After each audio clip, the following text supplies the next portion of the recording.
If you love a story where the underdog gets the last laugh and karma is served on a silver platter, then you're in the right place. Make sure to like this video, subscribe to our channel for more tales of sweet revenge, and let me know in the comments what you would have done in this situation. I'm starting a new life without you.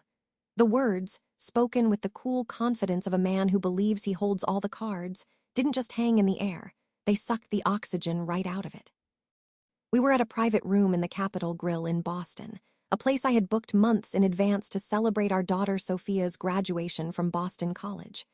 Richard, my husband of 28 years, stood at the head of the table, his champagne flute raised not for a toast, but as a weapon. The gentle clinking of silverware on fine china ceased. Laughter died in throats.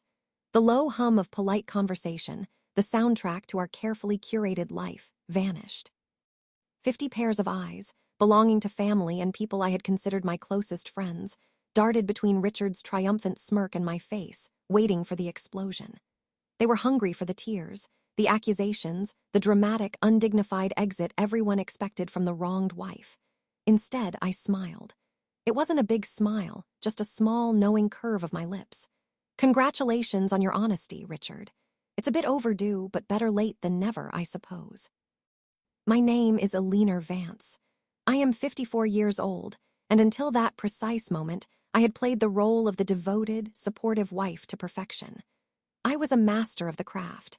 I had willingly, lovingly, put my own career on hold to be the stable foundation for Richard's ambitions. My own path, a promising one in forensic accounting, was sidelined to support him through 3 failed tech startups, a disastrous foray into angel investing, and countless finding himself phases that always seemed to cost a fortune and end in boredom. I was the one who managed the fallout, balanced the books, and smoothed things over with disappointed partners. And through it all, I raised our brilliant, beautiful daughter. Sophia sat beside me now, her graduation cap with its gold tassels still perched on her dark hair, her expression a perfect mask of horror and disbelief. From the corner of my eye, I could see her. Tiffany Monroe, Richard's project manager as he so clinically called her. She was 28, the same age our marriage was, a fact I'm sure Richard found poetic. She sat at a back table, shifting uncomfortably in her too-tight dress, surrounded by people I'd hosted at Christmas parties and summer barbecues. The same friends who had apparently watched this affair unfold, who had clinked glasses with my husband and his mistress, and never thought to give me a single, solitary warning. The same Tiffany who had cornered me at our holiday party last year, gushing about what an inspiration I was, and asking for career advice. The audacity still took my breath away. With a practiced calm I had been honing for months, I reached into my black leather handbag. My fingers brushed past my wallet and keys, closing around the thick, cream-colored envelope that felt like a block of ice in my hand. I pulled it out and placed it gently on the white linen tablecloth, right beside Richard's untouched plate of seared scallops. "What's this?" he asked, his victorious expression finally faltering, a crack appearing in his composure. "Something for you to read later," I replied, my voice even and steady. I turned my full attention to Sophia, ignoring the 50 other people in the room. I cupped her pale face in my hands. "I am so incredibly proud of you, sweetheart. Do not let this ugliness tarnish what you have accomplished. This day is and always will be about you." I kissed her cheek, a silent promise that I had this under control. Then I stood. I took a moment to smooth the front of my navy silk dress, a deliberate, unhurried gesture. I addressed our stunned guests, my voice carrying clearly through the silent room. "Please enjoy your meal. The chefs here are truly wonderful. I wish you all a lovely afternoon." With that, I turned and walked toward the exit, my head held high, my posture erect. I could feel every eye in the room following my every step. The heavy, polished wood door swung shut behind me, cutting off the first eruption of anxious, excited murmurs. Outside, the humid August air of Boston hit me like a physical blow, but I welcomed it. It felt real, tangible, a stark contrast to the suffocating illusion I had just left behind. For the first time in what felt like a lifetime, I could breathe. Really, truly breathe. The restaurant door flew open, slamming against the brick exterior. Eleanor. Richard's voice, no longer smooth and controlled, was high-pitched, frantic. It was the voice he used when one of his startups was circling the drain. "Eleanor, what the hell is this? What have you done?" I kept walking, not breaking my stride, and allowed myself that small, private smile again. The envelope I'd handed him contained the opening salvo of my counteroffensive, a meticulously planned campaign I had been orchestrating for 3 excruciating months. It was the beginning of his end, and my beginning. I had always been the practical one, the anchor. While Richard dreamed of being the next Steve Jobs, I was the one making sure the mortgage was paid. I was the one who created a separate, untouchable investment account for Sophia's education the day she was born, an account I funded with side work I did after she went to bed. I knew, even then, that I couldn't rely on Richard's whimsical approach to finance. When he quit his stable, 6-figure job at a consulting firm during a particularly acute midlife crisis to sell handcrafted, reclaimed wood furniture, a passion that burned brightly for about 6 months before fizzling out, I was the one who quietly took on more projects at the firm I worked for, covering the massive dip in our income. My own dream, opening a financial consultancy firm for women navigating difficult life transitions, was a perpetual someday. After Sophia graduates, I'd tell myself. After Richard finds stability. Someday was a destination that kept moving further away. 3 months ago, my professional instincts began to scream at me. It started with a small thing, a discrepancy in our joint investment account statement. A transfer of $5,000 to an account I didn't recognize. It was labeled consulting fee. For a man who hadn't consulted on anything but his own navel for years, it was a glaring red flag. Having spent 3 decades untangling complex financial webs, this simple, sloppy lie stood out like a flare in the night. The old Eleanor would have asked him about it directly, ready to believe whatever plausible-sounding explanation he offered. But something in me had already shifted. Maybe it was the growing emotional distance between us, the way he'd started guarding his phone, the vague, non-committal answers to simple questions about his day. So instead of confronting him, I began to investigate my own life. I used the software and skills from my job, treating my own marriage like a case file. I followed the money. The first transfer led to a newly opened personal checking account in his name only. From there, the trail branched out. I found credit card statements he'd switched to paperless, hoping I wouldn't see them. Statements filled with charges from 5-star restaurants I hadn't been to, receipts from Cartier, and down payments on luxury car leases. He was building a whole new life, all while telling me we needed to tighten our belts for retirement. The final, soul-crushing piece of evidence came when he left his laptop open on the kitchen island one morning. He'd gone to shower, and a new email notification from Tiffany popped up on the screen. The subject line was our graduation day. My heart hammered against my ribs. I knew I shouldn't look, but I couldn't stop myself. My hand trembled as I opened the thread. It was all there, a detailed plan. How he would make the grand announcement at Sophia's celebration, framing it as an act of brave honesty. How a public setting was better because I wouldn't make a scene. Tiffany's replies were giddy, full of excitement about their new beginning, about the waterfront condo in the Seaport district he'd promised her, the one he said would be free and clear once he'd handled things with Eleanor. Then I saw the line that turned my grief to ice-cold fury. Richard's words. She has no idea about the money. Bianca trusts me completely. That's always been her weakness. His weakness, not mine. What Richard had forgotten, or perhaps never fully appreciated, was that I was not just a supportive wife. I was a highly skilled forensic accountant. Tracing assets was my superpower. And most importantly, I remembered every single word of the prenuptial agreement we had signed 28 years ago in a stuffy lawyer's office. I had more family money back then, a modest inheritance I'd used to fund his very first failed business. He had been the one to insist on the prenup, pushed by his father who was suspicious of me. He wanted to protect his future earnings. The irony was so thick I could choke on it, because his lawyer had been lazy and my lawyer had been sharp. Buried in the legalese was Section 12, the fidelity clause. It stipulated that in the event of proven infidelity, the division of assets would shift dramatically in my favor. It was a clause that never expired. While Richard was plotting his triumphant escape, I was building my arc. I retained the shrewdest divorce attorney in Boston, a woman named Margaret Shaw who ate men like Richard for breakfast. We documented every hidden transfer, every illicit purchase. We gathered sworn affidavits. We prepared the divorce filing. We timed everything to land a knockout blow. I had the papers filed with the court that very morning, but requested they be sealed for 48 hours. He wouldn't be able to see the details, but the initial summons in the envelope was enough to sow chaos. He thought he was in control of the timing. He had no idea I was 3 steps ahead, playing a completely different game. I didn't drive aimlessly. I drove to our home, the stately brownstone in Beacon Hill we had purchased 15 years ago, the house I had painstakingly restored. The house Richard, in his emails, had already mentally redecorated with Tiffany. I parked in my usual spot and walked up the stone steps, my key sliding into the lock with a familiar click. Everything looked the same. The family photos on the mantel, the worn leather armchair where I'd read stories to Sophia, the faint scent of lemon oil in old books. Yet everything had changed. The house was no longer a home. It was an asset, a battleground. I went upstairs to the master bedroom and opened the large walk-in closet. His side was immaculate, as always. But tucked away behind a row of winter coats, I saw them. 2 large, expensive suitcases, already packed, ready for his grand departure tomorrow. I smiled at his stunning predictability. He was so meticulous about the superficial things and so breathtakingly careless about what truly mattered. My phone buzzed incessantly.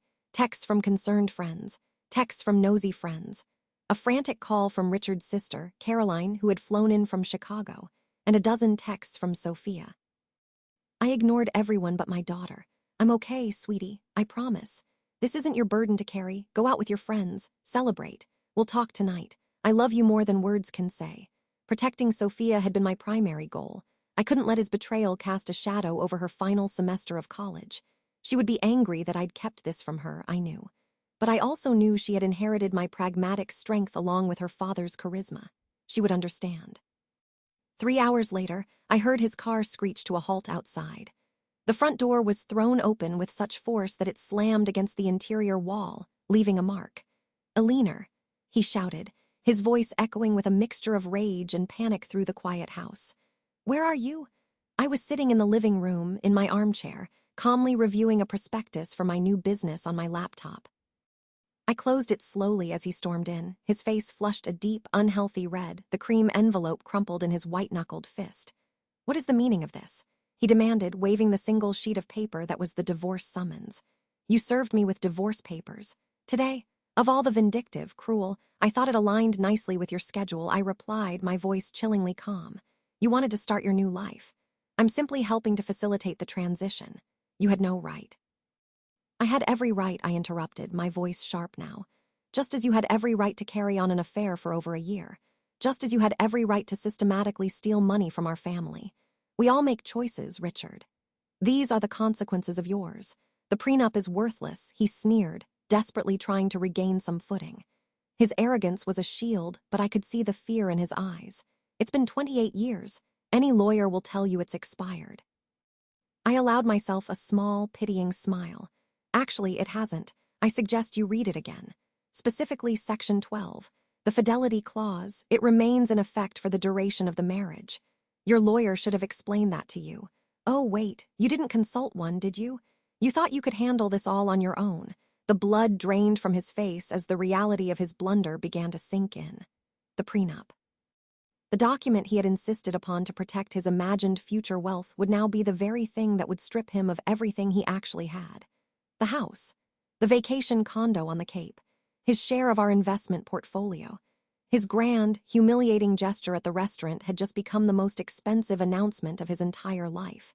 "You can't do this to me," he whispered, collapsing onto the sofa like a puppet with its strings cut. "We built this life together." "And you chose to end it," I replied, "just not in the way you planned." His phone buzzed persistently in his pocket, a text from Tiffany. He glanced at it, then shoved it back in his pocket, his face contorting in a grimace. She would be wondering where her knight in shining armor was, why he wasn't sweeping her off to their new life. "You've always been calculating, Eleanor, but this is cold. Even for you," he said, trying a new tactic, appealing to our shared history. "What about us? What about 28 years? Does that mean nothing to you?" I studied him then, this stranger sitting on my sofa.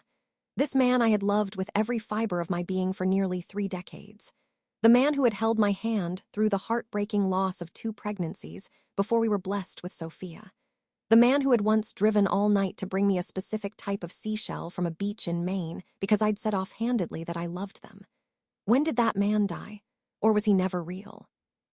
Was this selfish, careless creature the real Richard all along, and I had just been too blinded by love to see it? Our history meant everything to me, I answered, and it was the honest truth. That's why your betrayal wasn't just a mistake. It was a desecration. His expression softened just for a second. He saw an opening. Then maybe we can fix this. I made a mistake, Eleanor. A terrible mistake. People make mistakes. This wasn't a mistake, Richard. This was a conspiracy. A year-long, calculated plan to defraud me and humiliate me. You moved our money. You lied to my face every single day. You planned the most public, painful way to discard me. You wrote it all down. His face hardened again. You're exaggerating. Am I? I picked up my phone, opened the file of screenshots from his emails, and began to read aloud. After the graduation, I'll tell her it's over. A public setting is better. She won't make a scene in front of everyone. Then Tiffany's voice through her written words. And she has no idea about the money. And yours, Richard. None. Eleanor trusts me completely. That's her weakness. The color, what little had returned, drained from his face again.